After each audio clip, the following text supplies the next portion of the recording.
여러분, 우리의 오늘도 우리에게 생명을 연장시켜 주시고 우리에게 또 좋은 새날을 주시고 오늘을 선물로 주신 우리 하나님께서 우리가 살아가는 삶 속에서 가장 기뻐하시는 일이 무엇일까요?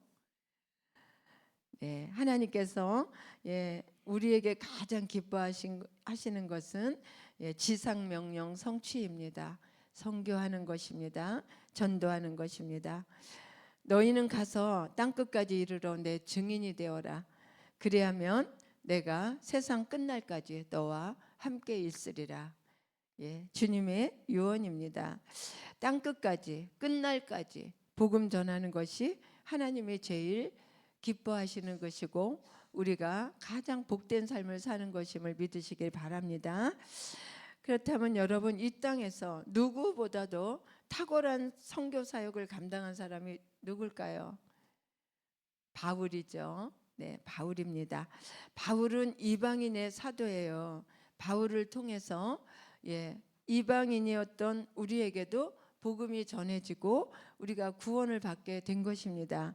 바울의 선교를 통해서 우리가 오늘 이 자리에 앉아 있게 된 것이라는 것이죠.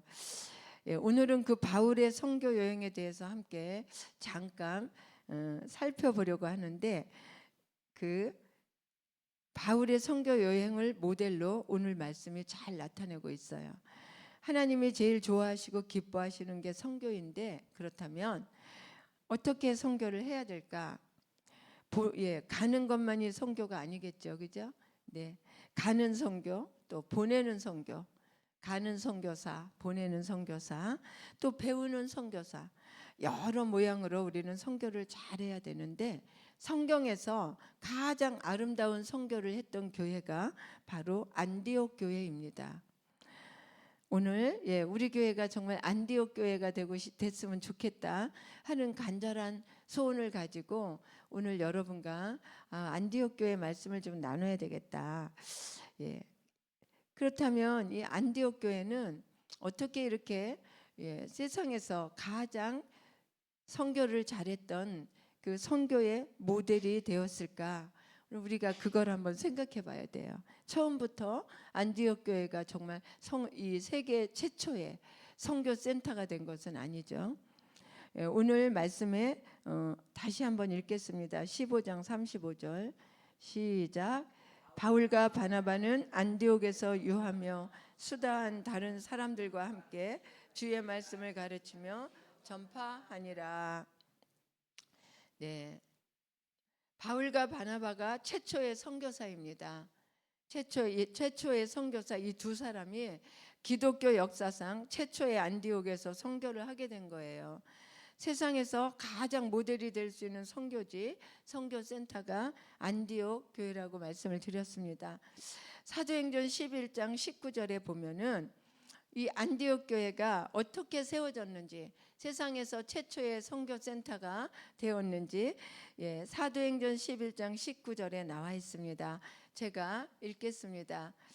네, 그때에 스데반의 순교로 인해 일어난 환란으로 인하여 흩어진 자들이 베니게와 구브로와 안디옥까지 이르러 유대인에게 말씀을 전하는데, 네, 그렇습니다. 바로 흩어진 자들이, 흩어진 유대인들, 흩어진 자들이 모인 곳이 안디옥이었어요.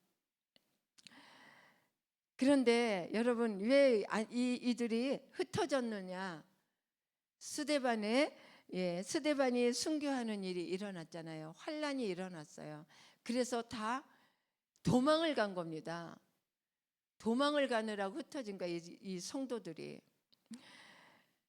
사도행전 1장 8절에 뭐라고 했습니까? 성령이 너희에게 임하시면 너희가 권능을 받고 예루살렘과 온 유대와 사마리아와 땅끝까지 이르러 내 증인이 되라고 말씀을 하셨잖아요. 그런데 땅끝까지 우리가 증인이 되고 땅끝까지 가서 복음을 전하라고 명령을 하셨는데 어떻게 했어요? 이 유대인들은, 이 예루살렘 교인들은 이걸 안 지키고, 하나님의 이 명령을 안 지키고 뭐 했어요? 자기들끼리만, 교회 안에서 자기들끼리만 모여서 얼씨구 절씨구 이렇게 하면 되겠습니까? 이렇게 하면 어떻게 될까요? 그래서 사도행전 1장 8장을 하나님께서 확 뒤집어 버리셨어. 어떻게 뒤집어 버렸냐면은 1장 8절을 8장 1절로 뒤집어 버렸어요. 여러분이 이거를 그냥 머릿속에 딱 염두에 두고 계시면 하나님이 기뻐하시는 신앙생활 잘할 수 있습니다. 사도행전 1장 8절을 순종하지 않으니까 8장 1절로 확 뒤집어 버리셨어. 8장 1절에 뭐라고 무슨 말씀이 있냐면은 그날이 언제예요? 이 스데반이 순교하고 막 그런 일들, 그런 사건들이 있었을 때, 그런데 이 유대인들이 모여서 이 예루살렘 교회에서 모여서 자기들끼리만 막 그러고 있을 때 예루살렘에 있는 교회에 큰 박해가 있어. 사도 외에는 다 유대와 사마리아와 모든 땅으로 다 흩어지니라. 하나님께서 환란을 일으켜서 모여있는 너희들 가서 선교하고 전도해야 되는데 너희들끼리 교회 안에 모여서 너희들끼리 좋다고 얼씨구 절씨구 띵까띵까 하니까 환란을 확 바람을 불어서 확 흩어지게 된 거예요. 그게 사도행전 1장 8절의 명령을 지키지 않으면 8장 1절이 된다는 것을 늘 우리는 명심하고 있어야 됩니다. 무슨 말인지 아시겠죠? 하나님은 1장 8절에서 가서 복음을 전하게 하시는데 모여만 있으니까 환란을 일으켜 8장 1절에서 다 도망가게 흩어버렸다. 여러분, 교회는요 본질적으로 땅끝까지 가서 복음을 전하는 게 교회의 사명이고, 그것을 위해서 예수님께서 높은 보좌 버리시고 하나님이신 그분이 육체를 입고 이 땅에 오셨다는 거예요. 그것을 위해서 오셔서 십자가에 달려 죽으심으로 전도하셨다는 거예요. 여기저기 다니시면서 전도하시고 선교하시다가 결국에는 순교하셨다는 거예요. 그래서 교회의 본질은 땅끝까지 가서 복음을 전하는 게 사명이고 본질이고 존재의 의미라는 것이죠.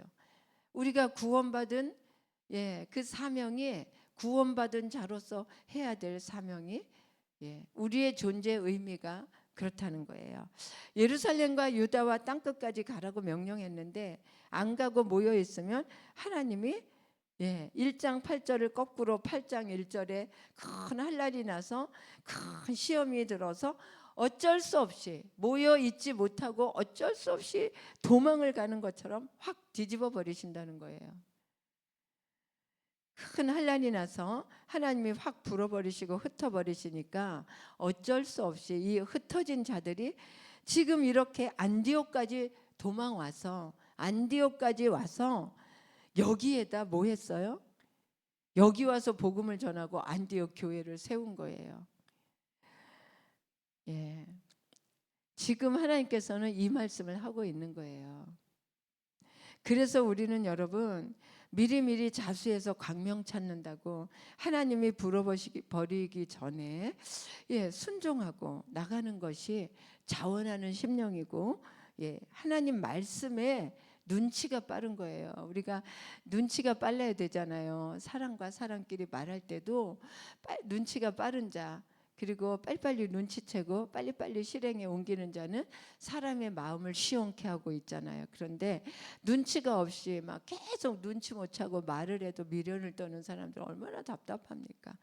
우리가 하나님의 말씀에도 우리가 성경 말씀에도 눈치가 빨라야지 된다. 그게 지혜로운 거고 우리의 생각에도 순종에도 속도가 있어야 된다는 겁니다. 이건 아는데 하나님 말씀은 내가 눈치챘는데 하나님이 나에게 뭐라고 말씀하시는 알겠는데 막 이렇게 뜸을 들이고 이따 속도를 늦게 하면 안 된다는 거예요. 그 사이에 뭐가 와? 마귀가 찾아온다는 거예요. 마귀가 찾아와서 하나님이 뒤집으시면 어떻게 교회가 세워지는데 마귀가 뒤집으면 어떻게 돼요? 멸망입니다. 사망이에요. 그래서 우리는 우리의 생각에도 순종에도 속도가 있어야 된다. 사랑하는 여러분, 교회라는 데는 본질적으로 모여서 찬송하고 말씀을 배우고 기도하고 능력받고 성령이 임하면 그 성령의 나타나심과 권세와 능력을 가지고 반드시 흩어져야 되는 것이 교회입니다. 가서 흩어져서 뭐 해요? 제자 삼고 흩어져서 가서 복음을 전하고 흩어지기 위해서 강력하게 영향력 있게 누룩처럼 영향을 미치면서 세계 열방으로 흩어지기 위해서 우리는 모이는 거예요. 흩어지기 위해서 모이는 거예요. 그렇게 세계 열방으로 흩어지기 위해서 우리는 모여서 훈련받고 모여서 은혜 받고 모여서 기도하고 충만하게 되는 이유가 흩어져서 복음 전하기 위해서 그런다는 거예요. 이번에 필리핀 단기 선교 팀들도 그냥 몇 달을 아마 한 몇 달을 한 것 같아. 몇 달을 그냥 막 저녁마다 그 목요일마다 모여서 그냥 어제도 늦게까지 기도하고 정말 성령 충만을 사모하고 그랬는데 그 이유가 뭐냐 하면은 세계 열방으로 흩어지기 위해서 흩어져서 복음 전하기 위해서 그런다는 거예요. 뭘 자꾸 왜 흩어지라고 그러느냐? 우리끼리 모여서 기관이 모여서 그냥 뭐 여행도 가고 뭐 수련회도 가고 우리끼리 모여서 좀 재미있게 편안하게 행복하게 교회 안에서 신앙생활하면 안 돼? 그렇게 하면 정말 편하잖아. 행복하고 그냥 막 서로 막 너무 좋아가지고 그냥 막 그러죠. 우리 그것도 정말 좋습니다. 성도 안에서 성도들끼리 교회 안에서 이렇게 사랑하고 행복하고 화목하게 지내는 거 정말 좋습니다. 그런데 정말 만약 그렇게만 생각하신다면 여러분 우리끼리만 좋고 우리끼리만 행복하게 신앙생활을 한다고 여러분들이 생각하신다면 그것은 아주 초보적인 믿음의 사람입니다. 어린아이와 같은 신앙인이라는 거예요. 우리 한번 따라해 볼까요? 모이는 공동체, 흩어지는 한 사람. 모이는 공동체는 모여서 막 은혜 받고 성령 받고 사모하면서 훈련 받고 모여서 합니다. 그리고 흩어져 막 혼자 흩어져서 한 사람씩 흩어져서 복음을 전하는 우리 교회 안디옥 교회 같은 그런 교회가 됐으면 좋겠습니다. 여러분 저수지 같은 사람 되지 말고 샘물과 같은 우물과 같은 그런 사람 그런 교회가 되어야 됩니다. 저수지는 아무리 물이 많아도 가두어 주기 때문에 썩어버리고 냄새가 나고 그리고 막 이끼가 끼고 침전물이 고이지만 깊은 산속 옹달샘은요 날마다 그냥 샘물이 평평평평 솟아나서 샘물로 솟아나서 스스로 정화가 되고 계속해서 물이 솟아나서 흘러가면서 또랑을 이루고 내를 이루고 천을 이루고 그래서 산천초목을 유익하게 하는 게 샘물의 기능이잖아요. 우리가 모여만 있으면 저수지같이 썩어버리고 냄새가 나기 때문에 얼른 흘려보내서 복음을 유통시키고 부르는 돌은 이끼가 끼지 않고 흐르는 물은 안 썩는다. 아멘이시죠? 아멘. 그래서 하나님께서는 이스라엘 백성들에게 예루살렘 교회에 큰 환난을 주어서라도 흩어서 뿔뿔이 흩어진 사람들이 안디옥까지 와서 복음을 전하여 교회를 세우게 한 거예요. 이것이 예루살렘 교회를 향한 하나님의 구원 계획이었습니다. 여러분 우리 어떤 분이 그러시더라고요. 목사님 갑자기 왜 이렇게 선교 지난번엔 일본 갔다 오고 몇 개월 전에는 또 뭐 베트남 갔다 오고 라오스 갔다 오고 예루살렘 갔다 오고 아니 지금 이거 1년 2년도 안 되는 사이에요. 왜 이렇게 선교를 또 필리핀 또 가고 정신 하나도 없다고 막 그렇게 막 저에게 그러시는 분들도 계십니다. 그런데 여러분 뭐예요? 이것이 예루살렘 교회를 향한 하나님의 구원 계획이고 우리 교회를 향한 우리 교회를 세우신 하나님의 구원 경영이라는 거예요. 믿으시죠? 네. 그래서 오늘 우리 교회도 저수지같이 교회에 있는 교회가 아니라 날마다 새롭게 솟아나는 샘물이 돼서 하나님의 사랑, 그 복음을 흘려보내는 우리 교회, 안디옥 교회 같은 우리 성도, 저와 여러분 되기를 주의 이름으로 축원을 드립니다. 네, 여러분 꼭 샘물 같은 성도 되시기를 축원합니다. 네, 사랑을 흘려보내고 복음을 흘려보내고, 그래서 하나님이 선물로 주신 오늘, 하나님이 연장시켜 주신 내 이 귀한 생명, 이 생명을 그렇게 복음을 흘려보내는데 사용하시기를 축원합니다. 그래서 우리는 전도를 하고 오이코스를 합니다.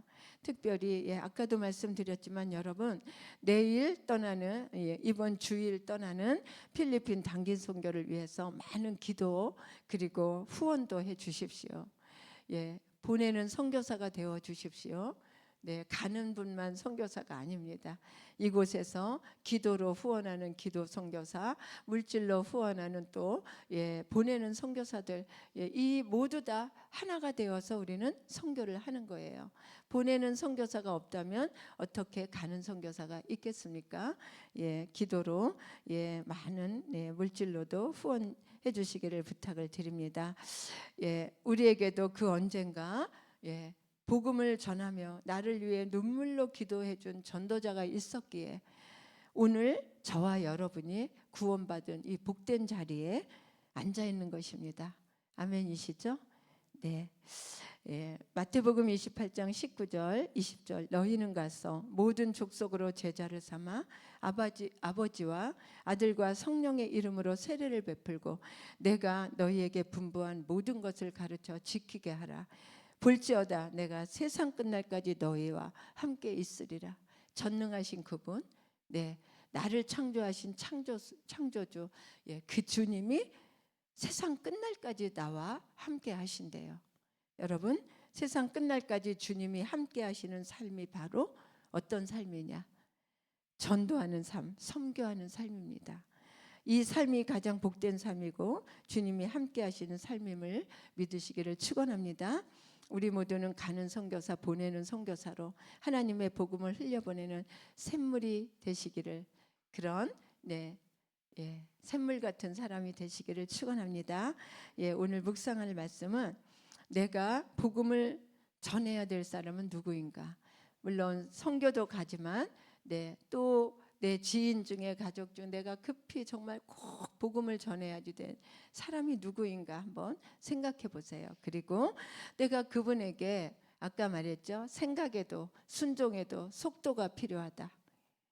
이 속도가 늦춰지면 뭐예요?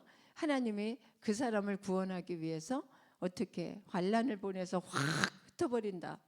오늘 말씀입니다. 핵심이 내가 그 사람에게 어떻게 전할 것인지 속도가 필요합니다.